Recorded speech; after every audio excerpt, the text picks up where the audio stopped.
সমস্ত দেবী বা দেবতারই কোনো না কোনো বাহন থাকে, তেমনি গণেশেরও বাহন রয়েছে। আর গণেশের বাহন হলো ইঁদুর। কিন্তু ছোট্ট ইঁদুরকে কেনই নিজের বাহন হিসেবে পছন্দ করলেন গণেশ, সে বিষয়ে রয়েছে একাধিক পৌরাণিক কাহিনী। মনে করা হয় যে গণেশের বাহন ইঁদুর নাকি গজমুখ নামক এক অসুর ছিল, যাকে গণেশ জব্দ করেছিলেন।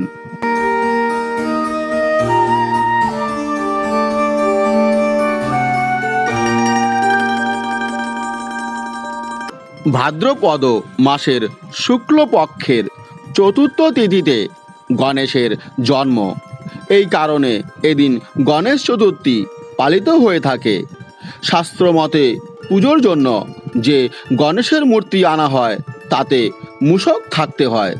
কিন্তু মূষক কিভাবে গণেশের প্রিয় হয়ে উঠল তা জেনে নেওয়া যাক।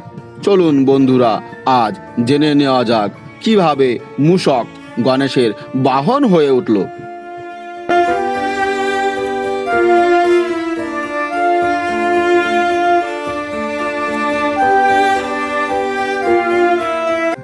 পৌরাণিক কাহিনী অনুযায়ী গজমুখ নামে এক অতি ভয়ঙ্কর ও শক্তিশালী অসুর ছিল।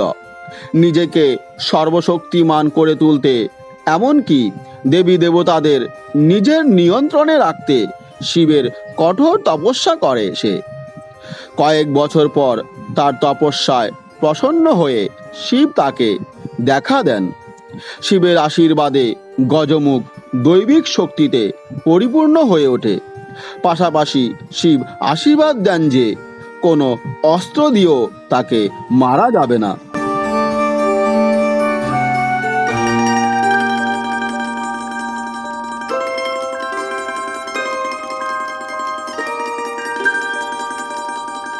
শক্তির চাকচিক্যে গর্বিত হয়ে গজমুখ সকলের ওপর অত্যাচার শুরু করেন।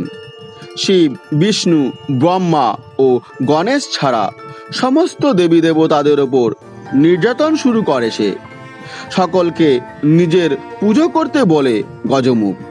এরপর সমস্ত দেবী দেবতা ত্রিদেব ও গণেশের কাছে সাহায্য প্রার্থনা করেন।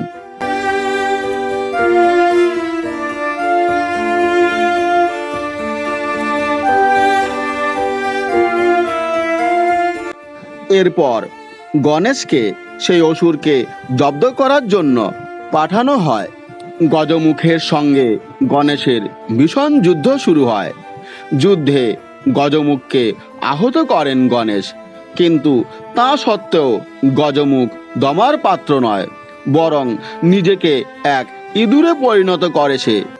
তারপর গণেশের দিকে আক্রমণের জন্য ছুটে যায়।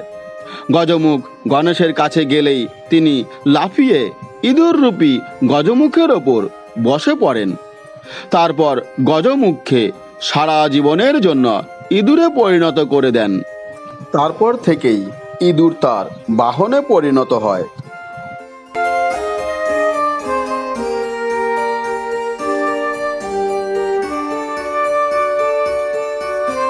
অপর আরেকটি কাহিনী হলো, গণেশ পুরাণ অনুযায়ী গজমুখ পূর্বজন্মে এক গন্ধর্ব ছিলেন। তার নাম ছিল ক্রোঞ্চ। দেবরাজ ইন্দ্রের সভায় কোনো বিষয় নিয়ে আলোচনার জন্য সকলের সঙ্গে সেখানেও ক্রোঞ্চ উপস্থিত ছিলেন, কিন্তু তিনি নানানভাবে সভা ভঙ্গ করার চেষ্টা করছিল। সেই সময় তার পা ভুল করে ঋষি বামদেবের পায়ে লেগে যায়। এরপর ঋষি রেগে গিয়ে ক্রোঞ্চকে ইঁদুর হওয়ার অভিশাপ দিয়ে বসেন।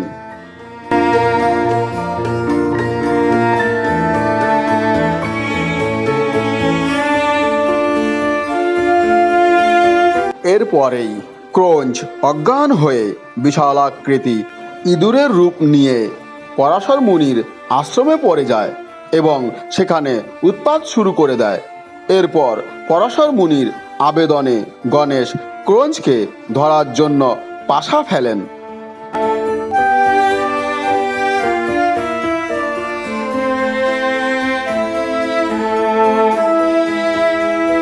অবশেষে ক্রোঞ্চ পরাস্ত হয়ে গণেশের বাহনে পরিণত হয়।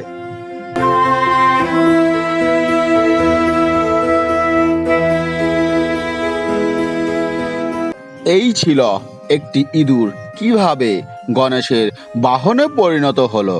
বন্ধুরা, এই কাহিনীটি আপনাদের কেমন লেগেছে? যদি ভালো লেগে থাকে তাহলে অবশ্যই লাইক, শেয়ার এবং কমেন্ট করবেন।